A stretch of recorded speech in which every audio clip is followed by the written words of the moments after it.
What is going on, everybody? Welcome back to the absolute best show in all of pro wrestling and sports entertainment. You know what time it is.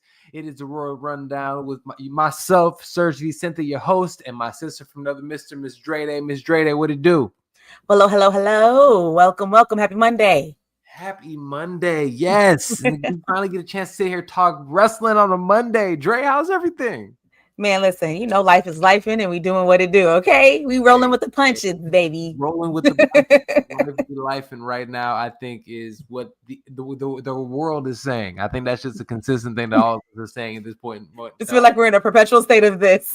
I'm telling you, I like every day. It's like I'm just grateful for the little moments. And again, sit there and talk about wrestling. But check it out really quick.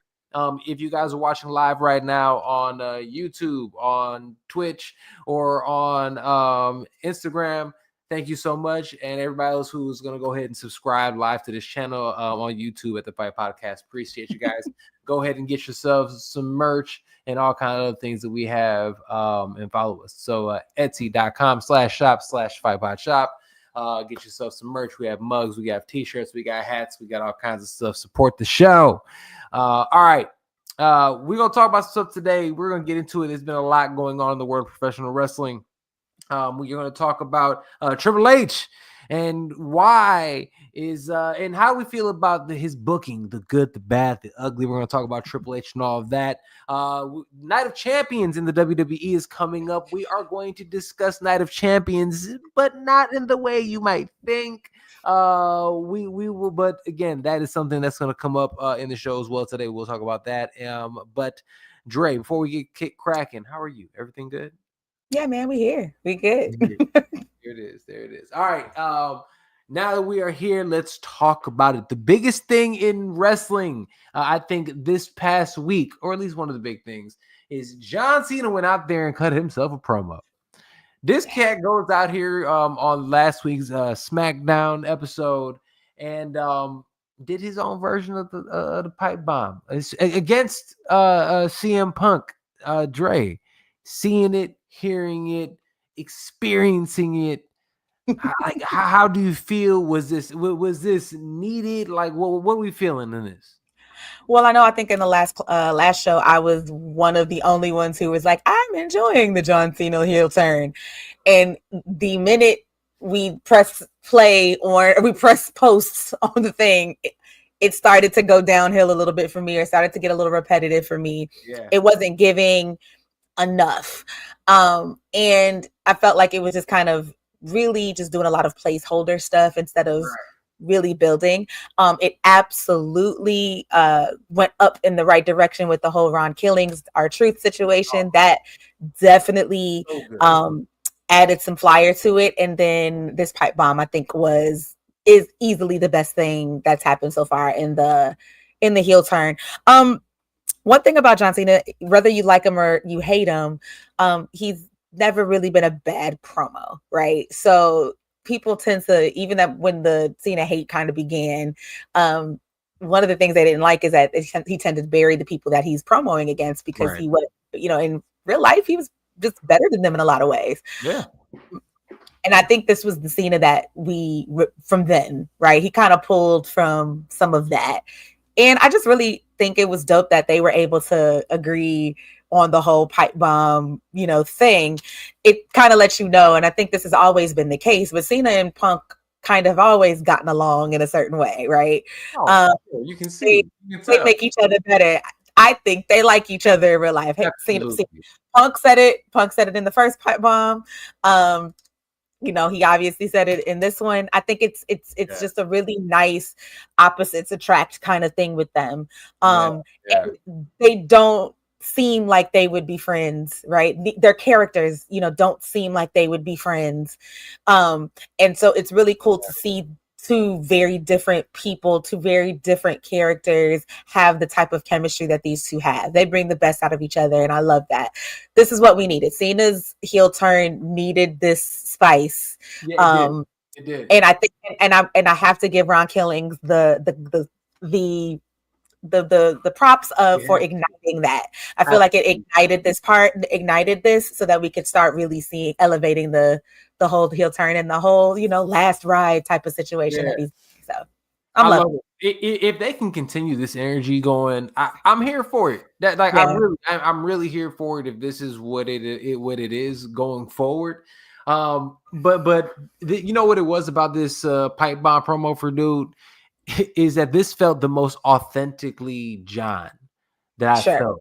It didn't feel like he was trying to be a character. It didn't feel like he was sitting there trying to be the bad guy. It just seemed like he was him. He was just doing it. Yeah. He was just doing it, right? And it felt super authentic. And it's the first time in a while that I had to, especially with Cena. Again, it's funny. Cena kind of spoke about it to an extent about Punk's promos, right? It's like it's you know what's coming, right? It's good old fashioned whatever, right? Right. He was getting like that. I knew what promo was coming from him. I didn't really care. This is the first time in a while that I actually had to stop and turn around and listen and say, "Oh, shit." Like, he's talking." And again, it did feel like Cena of old. So I really loved every second of it. The way that he had the crowd in the palm of his hand. Yeah, and you could see it. The way that he had the call and response. The way that when they started cheering for him, he just held the mic up and just like basked in it, right? Yeah. It was the most authentic and real that I felt, John. It's the most that I have felt I've connected with his character ever. Not even as because everything just felt phony. This is the first time that I was like, "Oh, there you are, Peter." Like, okay, there it is. That was my thing. Like, I enjoyed the heel turn itself. I thought that was dope. And I was giving it the chance. You know me. If y'all watch the show, I'm a little overly optimistic about most things. I'm realistic. Yeah, I'm a little overly optimistic. And I'm like, come on, we can give it some time. It'll be okay. I kind of see what they're doing, so it's cool. But I would say, right before the R-Truth stuff, I was kind of like, all right, another week of this, and I couldn't really. To me, John Cena is a better actor than the performance I was even receiving. So it was kind of like, what are we doing? So for what you said, this pipe bomb, I think was one of the most authentic sounding promos I've ever seen from him. And that was better. Like, that's the heel I want to see from him. It's his version of Hollywood Cena. It's like it's his version of that kind of stuff. And that's the natural progression of this heel version of him to me. Right. It makes the most sense. It seems, and again, he's a smart guy. He's gonna play the crowd. He's gonna do his homework, and he's gonna find this character. By the end of the year, this character is gonna be so honed in and good because, like you said, he is the second best actor in wrestling. Right? Okay. Best. We have to say, Batista's number one. And we gotta go Cena. I know someone who would actually disagree with you. King, right? You think Cody's the best? Cody's acted in what? I've seen him in a trailer of a movie that hasn't come out yet. What are we talking about? I want to say our tribal chief. That's gonna be next. He had a cameo. It's gonna be great. It's gonna be great. Hey, if the rumors are true and he's in Street Fighter, that's gonna be fun. That's gonna be fun. Hey, that is that is gonna be fun. All right, I'm sorry.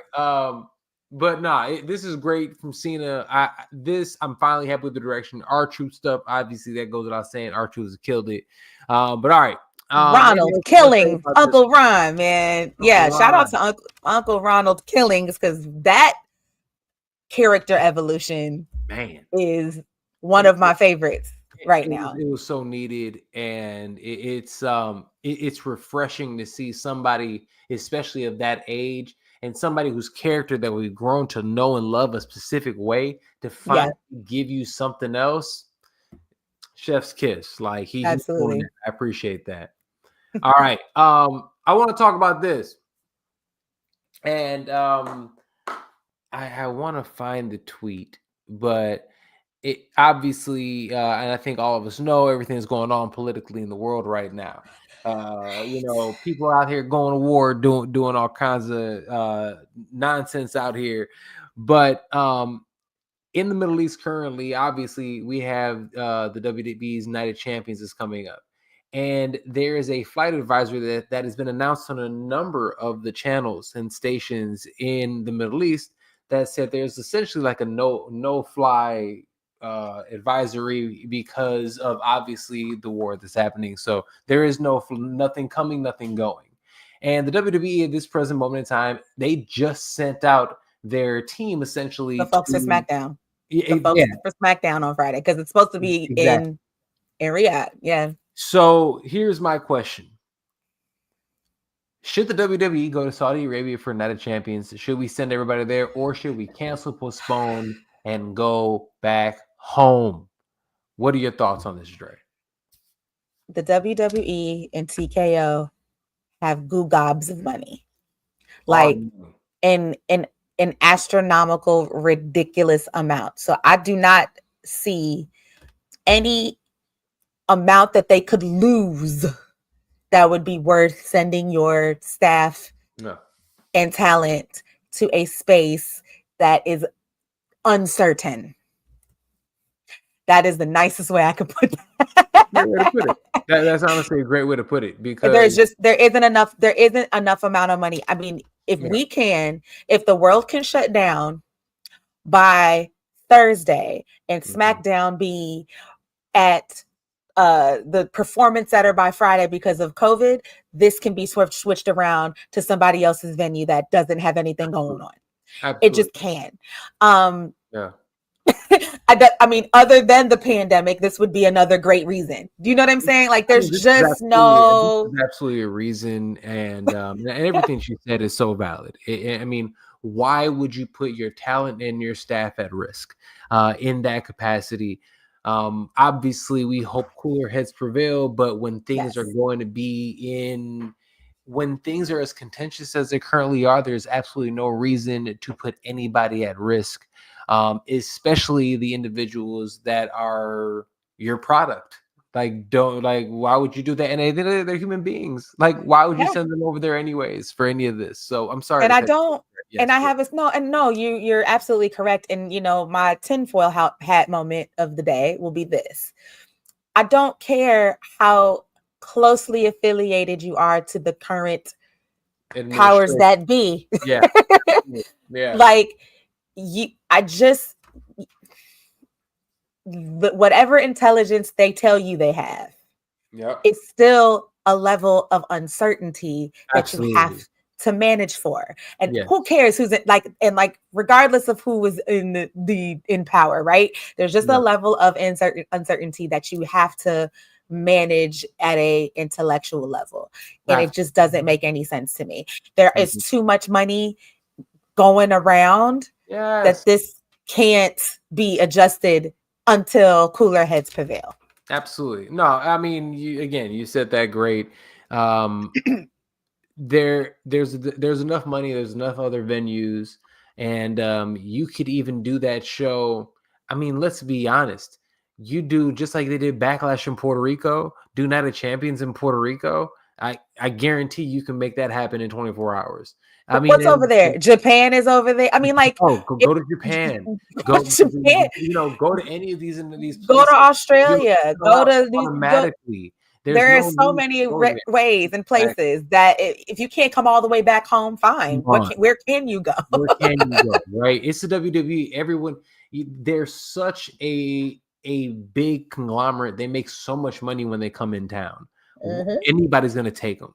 So I just don't see the need for it to happen. I believe that if they do send them over there, it's irresponsible. And again, I just truly hope for everybody's safety, but I think it's irresponsible if they do send them over there. Agreed. Okay. All right. That's it. Moving on. All right. Let's talk about this. And this was something that I want to bring up because I can't stunt. I have not been happy. I have been watching. I am a loyal fan. Look, I'm just gonna put this up so all the stuff to see what I'm talking about. I am a loyal fan. I have been sitting here watching WWE for years, And yes, as fans, we've all had times where the booking has sucked. We lived through the Vince McMahon, we've lived through the PG era. We understand, but it was supposed to be different.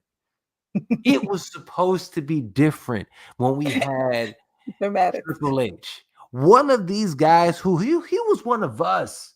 He was one of us that actually loved this. Okay. I had to figure out what do we mean by one of us? One of us in the sense that he was a wrestling fan. He's a fan of wrestling. He ain't one of us like that. Come on now. Yeah. We know his I just need to hear it over there. I'll get into that in a second. But regardless, I expected more from Triple H. Triple H is one of those guys that, especially when he started booking, obviously we saw what he did with NXT, the Black and Gold NXT. It was by far the best wrestling show on the planet. I was there. Exactly. You know what I'm saying? I was really there in the building. Yes. And then we go from that to when he did have the reins in the WWE. The shows were fantastic, and we saw upswing. The storylines made sense. We saw long-term storytelling. Things were fantastic. Now, granted, I'm thinking of it, but ever since then, and I think a lot of that storytelling and those things peaked at the peak of the Bloodline saga, I would say. Like last year's WrestleMania. Absolutely. Okay. Once that just trying to get y'all. We have seen a. I'm sorry if I'm saying it taking too long to say it, but it's been a slow kind of fall since then. And I don't think the booking is. I'm not saying it's terrible. It has been great. So Dre, I want you to give me this in your mind. Let's talk. Let's be fair. Let's talk about the good. What has been the best of the booking that we have seen from Triple H? A best of, and I'm gonna say, and I'm gonna do. Yeah. Let's do some positivity. Yeah, let's do and I'm even gonna speak mostly in the last 12 months, but of course I'll touch on some other stuff. Jey Uso is probably one of the biggest successes. Absolutely. Success. Even if for those who don't like Jey Uso, I'm literally watching right now. The main event of Monday Night Raw is Jey Uso versus Cody Rhodes for a chance for a King of the Ring spot. Come on. I mean, who's a bigger baby face? Who's a bigger baby face than Cody Rhodes? Arguably, is Jey Uso, right? They're here in terms of crowd reaction. Yes, it's them two and Seth Rollins and CM Punk for crowd reaction. Yeah, for sure. Right? Absolutely. Yeah. So who would have thought 5 years ago that he would be in the same breath as those people? That's true. I love that. Okay. So I think Jey Uso is one of the biggest. Naomi. Wait. Let's go back and forth. You okay, my bad. I give one. You get. Sorry, I got excited. No, all good. No, I like where you're going. So the one I'll go with are the Luchadors, Penta, Rey Fenix, Dragon Lee. Everything's doing the LWO. Even bringing back guys like Carlito. I mean, he has done. There's an emphasis, but still, some of the Latin guys. But you can tell the partnership with AAA. These things that they're doing with the Luchadors, and for me, you guys know me who've watched this long enough. I'm a Lucha guy. I love Lucha. Lucha Underground was my shit. I love all the Luchadors. Those are my guy. That's my style, right? I love it. So to see what he has done with them and the platform that he's given them, especially these guys that have so much talent, like Penta, not sending Penta down to NXT. Let them be right there and then actually make an impact right away. He's in storylines. He just attacked, Gable. Chad Gable. Chad Gable in the locker room. I mean, he's constantly on your TV screen. Earlier, he wrestled Braun Breaker today. So yes, in a good match. Yeah, so he's so focused on right now. So I think he's doing that great. So that I will give him love on that. Agreed. My next one is, I already started to say it, but Naomi's return. Absolutely. And a year and a half or so build to a heel turn. Absolutely. Yeah, it's been about that long. A true slow burn. Yep. That was successful. Absolutely. Absolutely. At the same time, bringing, with the two other sisters, right? With Jade as well as Bianca. Bianca already being, the female John Cena right now. James Cena. Jade coming in as a like number one draft pick kind of situation, Absolutely. which honorable mention for another success in terms of how to promote a star before they even hit the ring for you. Yeah. And then Naomi literally doing what she's always done, but having the stage to actually do it. Being Miss Money in the Bank right now is something that is exactly where she's supposed to be in this mode. And I will call it a complete success when she's the women's champion, when she cashes in and successfully cashes in to be a champion. I like that. Yeah. No, that's real. That's real. I like that.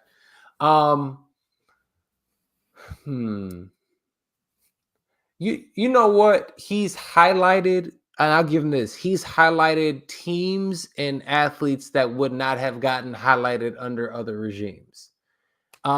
Motor City Machine Guns. Yes, love them. Those guys. Am I frozen? Yeah. Yes, you are, but it's cool. You're frozen in a very thoughtful facial I am so thoughtful right now. I was being so thoughtful in that moment. You were you thought about this? It was going to be, it came out so articulate, sir. You did your thing. You know what I'm saying? Damn, that's going to look crazy when I clip that up. But here, let me close it. Maybe this is the problem. But made me lose my train of thought. Motor City Machine Guns, guys like that. Like it just giving those teams those type of opportunities. All right, this is okay. Can I touch on it a little bit? Go ahead, please. I'm gonna pretend to know what you were gonna say, or just add to your point. But the Motor City Machine Guns are a team that, like, if you follow independent wrestling a little bit or follow other companies but don't necessarily watch them, you heard the name. So I really enjoy. Again, I kind of spoke on this a little bit with Jade too. I love that when they were brought in immediately as a big deal. Like, if you don't know about them, you should know about them. So it's to credit the creative and credit Triple H for being able to just go, listen, WWE didn't make these guys, but we are really geeked to have them. So the way that they were presented that way, I think is a very big success. I love that they were also just able to come in, win the titles right away. I know that some people get a little finicky about that, but I think that was cool. I think that, again, adds to the legend and the lore of the Motor City Machine Guns, and just a group like that or a talent like that again wasn't necessarily made by WWE, but now is in WWE and gets to be promoted as the stars that they were in other places. I think they kind of, I like to say, like, Cody Rhodes is one of the guinea pigs for that. But yes, I think that's kind of one of the things I loved about their presentation. I think you're right. I'm so sorry. This thing was. You're good. We can see you. You're good. Heck yeah. Callie's son is still on you. I gotta trying to get this other light, this other camera going. But you're right. But that was one of the highlights that I wanted to give him. I think that he's highlighted teams and individuals that wouldn't be highlighted before, and I think that's awesome. Tommaso Ciampa and them, like, they wouldn't have gotten that stage if it wasn't for Triple H. So I think he's done that well. All right, let's get into the bad. Do you have any other good though before I move on? I mean, there's a lot of good. I think that. I'm gonna say this. Whatever. I will say this. I will say that the less reliant on legends and more reliant on current roster, I think that's a big regime adjustment. And I'll give an example. Okay. I think in previous years, I would have seen Goldberg on my screen ever since Gunther, insulted him and his family in Atlanta, whenever that was. Right. Earlier this year. I would have seen him on and they would have, like, overly, like, we kind of knew when that happened, we're like, all right, we're gonna get Gunther versus Goldberg at some point this year, right? But we didn't, they waited, they let some other things play out. They gave Gunther other things to do with Jey Uso and all that stuff. And then they brought it back. I'll give another example. The Royal Rumble, where we're so used to all these legends taking up 6, 7, 8 spots of the Royal Rumble years in previous regimes, which of course, you love to a certain extent, but at some point, sometimes it gets a little too much. But now we get our surprises are like who from NXT is going to pop up, who got signed, right? Or just who haven't we seen in a while, but they're going to get some shine. And that goes for the men's and the women's Rumble. So I think that I will say less reliant or less overexposure of your legends and your part-timers and more exposure on your current roster, and kind of retraining the audience to know that your Royal Rumbles and stuff like that are going to be mostly about your current roster, peppered in with some fun situations. Right. No, that's real. That's right. And we have had some fun situations. So I am fond of all this stuff. All right. I'm sorry. I've been still trying to fix this thing. Well, you don't need to. You don't need to. I mean, I guess. You said you did say you want to get into the bad, Serge. Go ahead and tell the people what you've been talking about in the chat, in the group chat. Oh, the bad. Okay, so check it out. The bad, I don't know if this is bad or ugly, but again, I have to talk about this because it has been so terrible. I think the way that Triple H is ever since the Bloodline saga. I'm not even gonna get into this stuff first. Let's talk about after the Bloodline saga. It seemed like they had no direction. It seemed like that's all he put his money into. That's all they were focused on. And realistically, how much of that was actually Triple H's booking? Because I know that Roman Reigns and Paul Heyman had their hands all in that, creating everything that was going down. It seemed like after that, all the energy that they had was completely let out the building. It seems like there hasn't been anything else that has had that type of energy and that type of focus since the Bloodline. They seem like they tried to do a little something with the Judgment Day for a second, and then they had some motion. But the moment that they broke up Rhea Ripley, they took them away from Dom. What happened to her? Like, it's not even important anymore. You know what I'm saying? So it's just interesting how it seems like after the Bloodline, there was just nothing else. And it seemed like they don't have the same energy for other storylines that they did with that. And again, it seems like there's a lull because of it. I'm going to add to that, and this is going to go into my bad. Yeah. So I think that you're right in certain instances, and here's a few instances. Here's one instance where it kind of deserved the Bloodline energy and didn't get it. Granted, it's still successful in spite of it. Right. But I think the New Day's heel turn against E could have used the Bloodline saga energy. Absolutely. And it just didn't get it. Absolutely. Granted, thank God for the New Day, right? Kofi and Xavier are who they are. Yeah. So they're making it work because that's who they are. They're fantastic. Because that's who they are. But I think that if you had given them the Bloodline saga energy and that platform, they would have killed that, because all three of them are such elite performers that they could have. You just needed to throw some creativity on it, which they started to. It had a hot start. It just it sounds like they either ran out of ideas or, and I'm more inclined to believe this, the decision was made to put the energy elsewhere and not there. I feel like it could, and I feel like we missed out on some really go right into my next one, and because my next one is the way that Triple H's regime has dealt with the black male talent is terrible. I mean, completely leaving them off of big paper PLEs. And having them on like a pre-show, watching what the Motor City Machine Guns and why am I blanking on their names? I don't know who we're talking about. Black guys, our guy Montez. The Prophets? The Street Profits. Yes. Having the Street Profits, actually having the Motor City Machine Guns and the Street Profits have on, and Tommaso Ciampa and Mr. DIY. go out here and have a match that would have been the match of the night. A triple threat. Was it a ladder?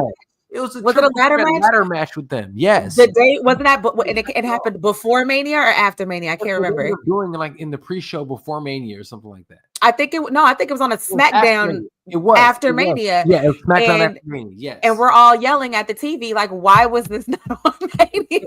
They performed the same way, but having talent like that, not having New Day on there, not having this is such great talent. And even honestly, it feels like even stifling great talent that's already there, who's up and coming now. Looking at Carmelo Hayes, you have an opportunity to put him and highlight him. And yes, he's on TV, which is great, but he's not getting the shine that he should. And the storyline, it's like they're making a choice, right? Like it's like a conscious effort not to sit there and give specific individuals opportunities. It's really suspect. It's suspect, and I'll say this: I hesitate only because I like to. Again, you know me; I like to think the best of things. Yes, but I understand.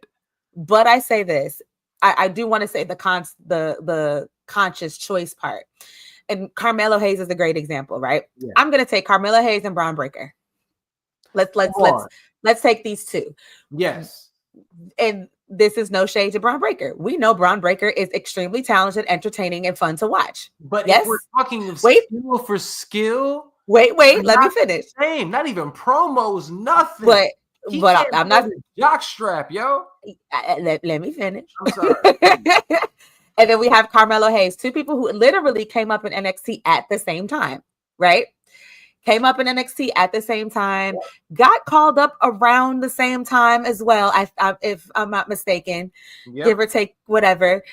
And the choice was made to push Braun Breaker in a different way than they pushed Carmelo Hayes. Like you said, Carmelo and you know me, to me, as long as I see you on TV every week, you're winning. I'm not panicking yet, right? When you disappear from my television is when I start to panic. Yeah. But when Melo keeps showing up in those matches with Andrade and really reminding us that he's him for real. He really is. And again, to me, and I think a lot of us can relate. She keeps showing up, you keep show stopping, and you keep being memorable in hopes that when it's time to make another choice that year that you get chosen as well. And again, I use Braun Breaker as an example. That's no shade to him. He's someone that I was not a fan of at all. And he technically grew on me. Oh yeah. I liked him from the jump. That's, you like a strong man who looks strong, right? If he's going to act that way, he needs to look like that. I got you. I feel you. I was like, Bill, yep, there he is. and again, I personally, Melo's, my speed in terms of who entertains me more, right? Yeah, but again, you can't go wrong with either choice, really. But it's like it's just a conscious choice, and at some point, right, when you keep making that other choice every time, then yes, you leave yourself open for people to critique you in this way. That's such a beautiful way to put it. You leave yourself open for people to critique you about certain things in certain ways. And that is what we're consistently critiquing and questioning and side-eyeing the WWE about. Right. I ain't see them talking about no Juneteenth this year. That's the bad. All of those initiatives about marginalized people, Juneteenth, Black History Month, Asian American Month. I mean, all of this, Asian Pacific Islander. Excuse me, I want to get all it. Asian Pacific Islander, all of it. They did that for years. Yeah. And this year is the year you stop. You leave yourself open to critique when you do things like this. You know what they say is like you guys are not beating the allegations right now. It really is one of those things. You guys, WWE, you are not TKO. You are not beating the allegations.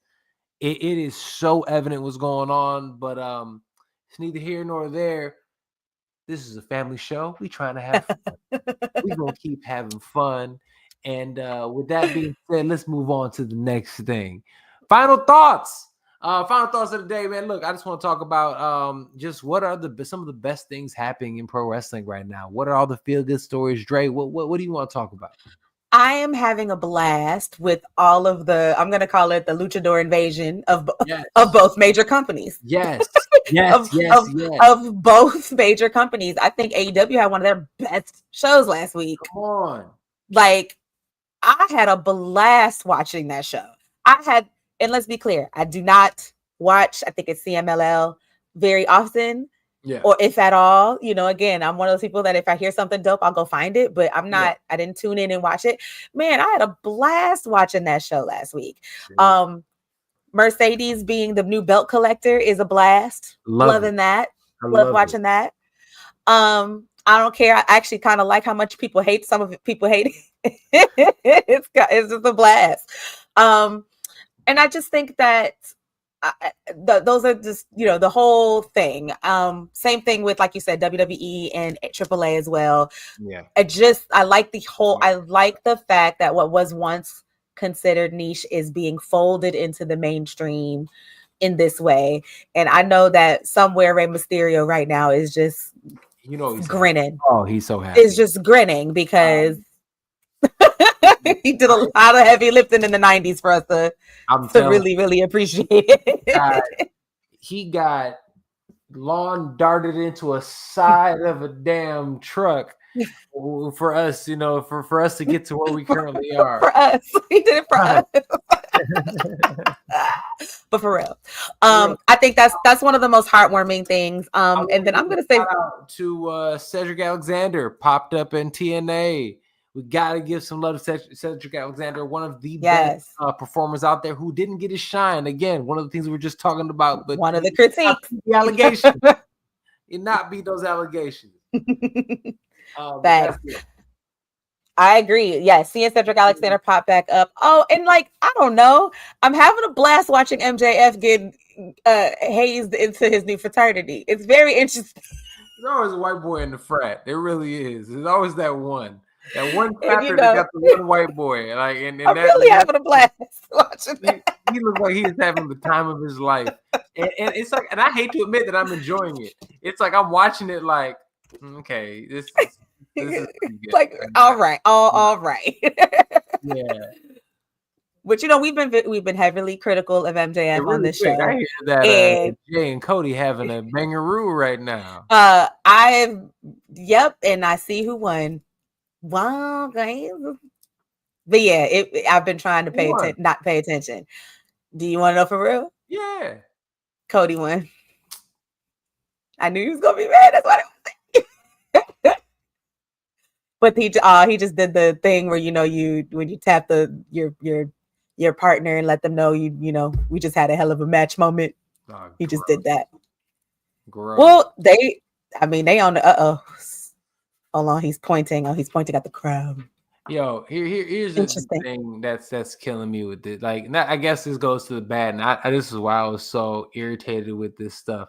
Yo, like, I feel like Rikishi. Okay, I sort of God, I feel like Rikishi. I knew we were gonna go here. You was trying it so hard. I'm so proud of you. I was top, yo. You saw my face. I was like, are you sure?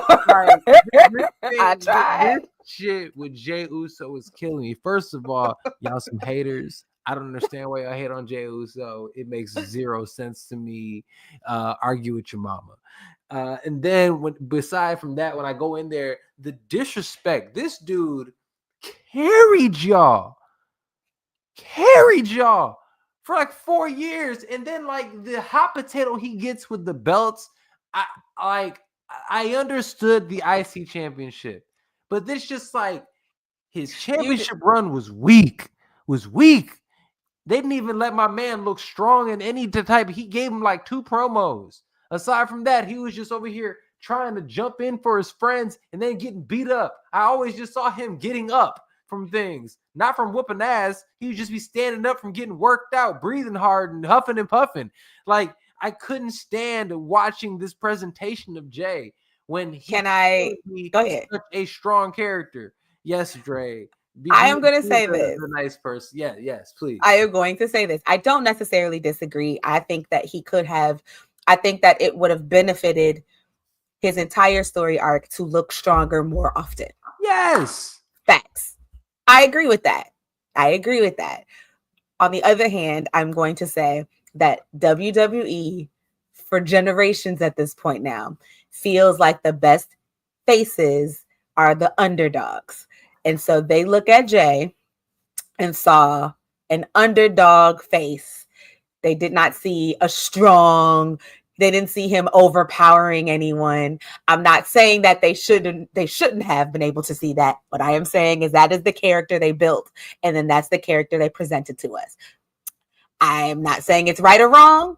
I'm not saying it's right, actually. What I am going to say is that's what they presented to us. And so when I kept, yes, and when I kept seeing him, like, and like you said, he was always helping a friend out and getting, stuff like that, kind of sticking his nose into other business. And then the title matches were like, I don't want to say an afterthought, but also in addition to. It was always in addition to. It was always secondary. Yes. But that's because, you got that they feel, and this is, I'm talking 70s, like I'm generations where they feel like their strongest faces, the people's champions, the faces in that regard, they are easier to cheer for when they are underdogs. That's their philosophy. But that, you know how stupid that is? When all of their biggest, who has been their best people of all time? We'll say The Rock. We'll say I'm gonna use Stone Cold right now. I'm gonna use Stone Cold as an example right now to illustrate this point. Okay. Although Stone Cold was an ass kicker, right? Yeah. He was a heel at first. Facts. Yes. So was his face turn. Yeah. Right. But single. Well, yeah. The newest, the latest iteration derived from Bloodline heel, right. Bloodline J. Right. Okay. Stone Cold was a heel at first. The beginning of his face turn was when him and Bret Hart had that WrestleMania match where instead of tapping out the bloodstream, he passes out. That was the beginning. Yep. He passes out, right? Slightly underdogish, causes Mr. Bret Hart, Mr. fan of the kids. The kids loved him. Glasses to the babies and all that.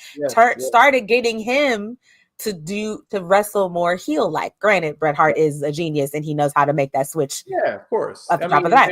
But that was they were listening to the crowd.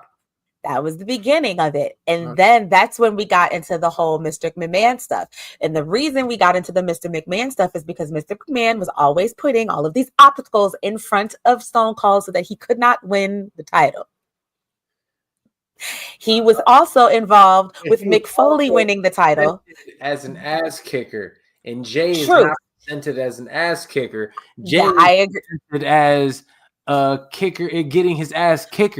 We're not talking character. We're not talking characteristics. I'm talking about character presenting in terms of his relation to other people in the world, in that WWE world.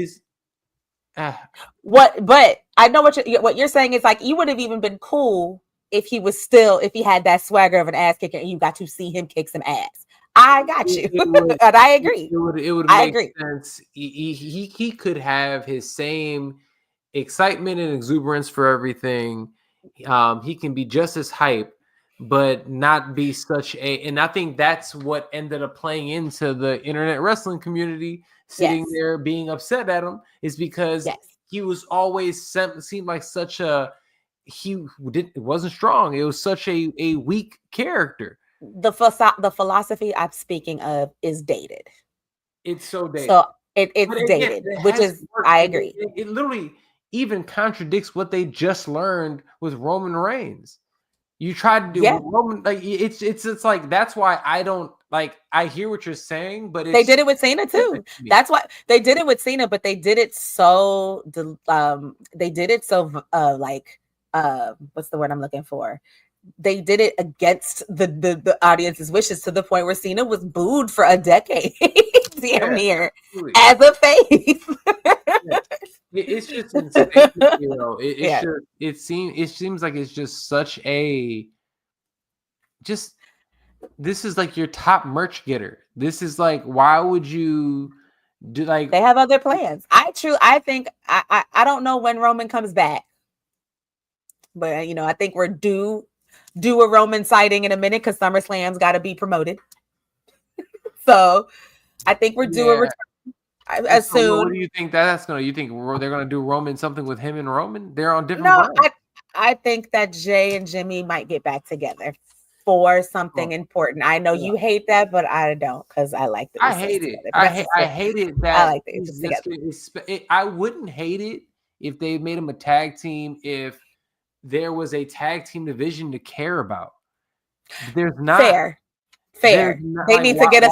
They need they need our division to. We need to start building. We got time. Build the division up between now and SummerSlam. Focus, because the last time tag team divisions were a focus is when the Usos were whooping everybody's ass, and they actually had Randy and what's his face as other. You know what I'm saying? Like, they actually had other teams trying to do stuff. You have all the tag team talent now. Why don't you just do Bro? It? Yeah, they had RK Bro doing their thing. It's like there was rivalries there. It felt like something. Now you're going to put them back in there. So you're literally going to say, you can't be a champion, but go over there in a division we don't even care about and be a tag team guy again. Like, or build it. Or he already built it. When I left, y'all should have kept it.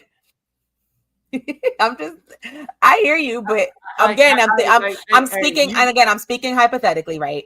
And again, I'm not necessarily disagreeing with you. All I'm saying is, okay, our tag team needs help. Our tag team division needs help. We got one set of titles on some legends. We got one set of titles on some legends, and we got another set of titles on the Prophets, who underrated. Underrated in every word of the underrated in every word of the on TV.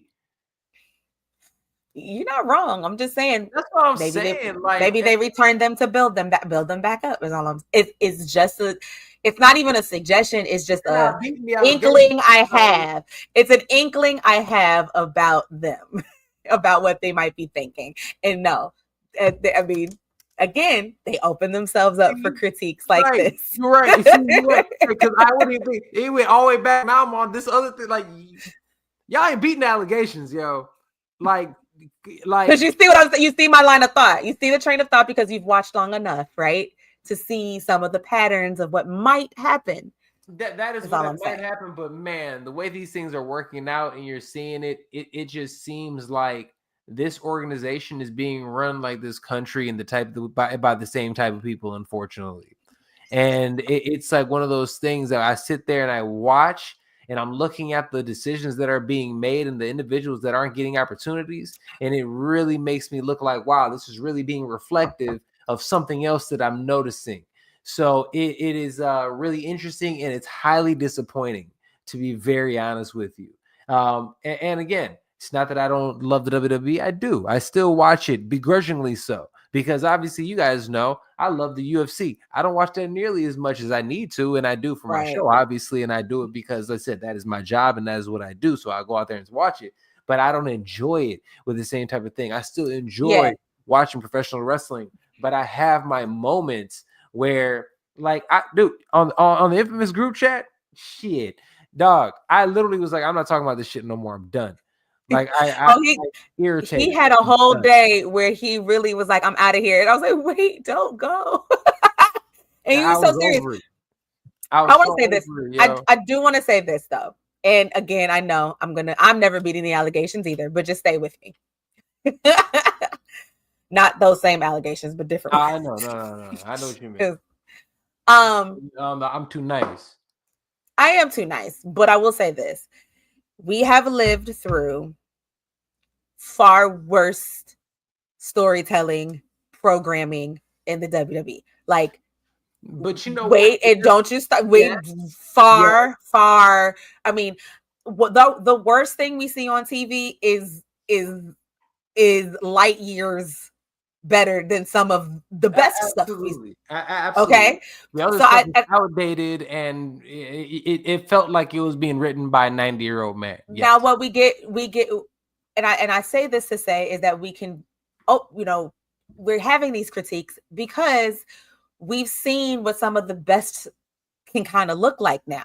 Like you got us used to caviar and champagne, and now you over here trying to give me burgers again, and I don't want it. I want my caviar and champagne. Okay? So we're just looking for more talking about good consistent. Burgers. Talking about that bullshit down the street. So, I think that it hits a little different now because we see all the additional resources. We see the additional quality on certain things. Yeah. So we want it all to connect. Okay. And we want it to connect more consistently. So I feel like that's sometimes why the critiques feel so harsh, because you showed us some of the best wrestling we've seen in years. I expect better. I'll be here. So we want to see it more. We want to see it more, and I feel that. I want to see you live up to your potential. Right. All right. You want to be somebody. If you want to go somewhere, you better wake up. Got to. All right, guys. With that being said, that's all the time we have. Thank you guys so much for watching. Make sure you follow us on all the socials. At Miss Dre Day on IG, at the SERG VICENTE, at SERG VICENTE, at the Real Fight Pod. Also, get yourself some merch. We have merch, Etsy.com/shop/the Fight Pod shop. Get yourself some merch today. We have mugs, we got shirts, we got hats. Check it all out. All right, Dre, thank you as always for joining me on the show. I really appreciate you. Anything else you want to say before we get up out of here? No. Let's just keep watching pro wrestling, man. Let's just see where these things take us. Heck yeah. All right, and with that, I'm going to leave you with the wise words from the guy who might be the fourth man on Seth Rollins' new team. This is Absolute Ricky Starks. I'm letting you know that you are listening to the Fight Podcast. Yeah, Ricky Saints. Maybe him. Peace.